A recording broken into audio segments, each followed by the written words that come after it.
မှာခဏတွေ့ခဲ့တဲ့ချိန်ကချစ်သူကြီးပျော်ရွှင်ကြည်နူးခဲ့တဲ့နေရာဟောင်းလေးမောင်ရောက်လို့နေအမတ်တရားတွေလည်းရှိတယ်လွမ်းစရာတွေလည်းရှိပါတယ်ပြန်တွေ့လို့ရင်နဲ့လွမ်းနေတို့အတူပုံရိပ်လေးတွေဒီနေ့ထီအောင်ရှိနေပါတယ်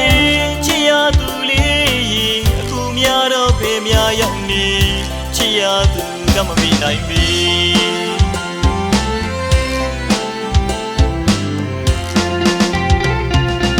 ဘဝတစ်ခွေမှာခဏတွေ့ခဲ့တဲ့ချိန်ကချစ်သူကြီးပျော်ရွှင်ကြည်နူးခဲ့တဲ့နေရာဟောင်းလေးမောင်ရောက်လို့နေအမတ်တရားတွေလည်းရှိတယ်လွမ်းစရာတွေလည်းရှိပါတယ်ပြန်တွေ့လို့ရင်နဲ့လွမ်းနေတို့အတူပုံရိပ်လေးတွေဒီနေ့ထီအောင်ရှိနေပါတယ်ချစ်ရသူလေးရေအခုများတော့ဖေးများရောက်နေချစ်ရသူကမမေ့နိုင်ပြီ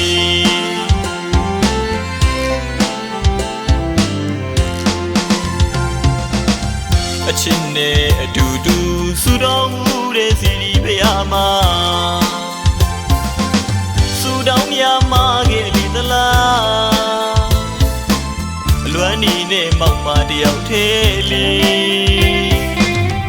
အခုတော့လေလေချီရသူကအမိမရပါဘူးလေမောင်ရဖျားမှာဘာလို့စွတောင်းတာလဲဘာဆူတောင်းမှလဲမရဲ့မနဲ့မောင်နဲ့ဘယ်တော့မှမဝေးရပါနဲ့ဆူတောင်းတာပေါ့မရဲ့ဒါနဲ့မောင်ဟာလည်းမောင်နဲ့တူတူပဲမောင်နဲ့မနဲ့တော့မှမခွဲဘူးနော်ဒီမှာအဲ့သွားကြမယ်နော်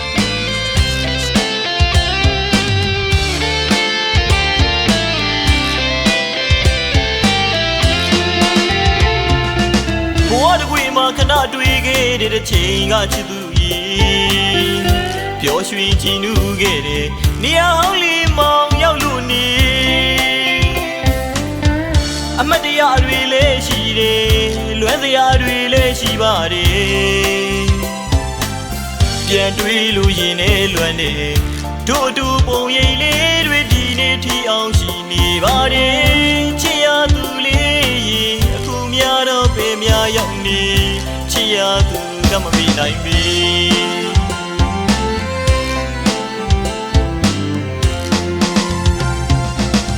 အချင်းနဲ့အတူတူဆူတောင်းမှုတဲ့စီရီဖျားမှာဆူတောင်းများမှာခဲ့လေသလားအလွမ်းနေနဲ့မောက်မတယောက်သေးလေ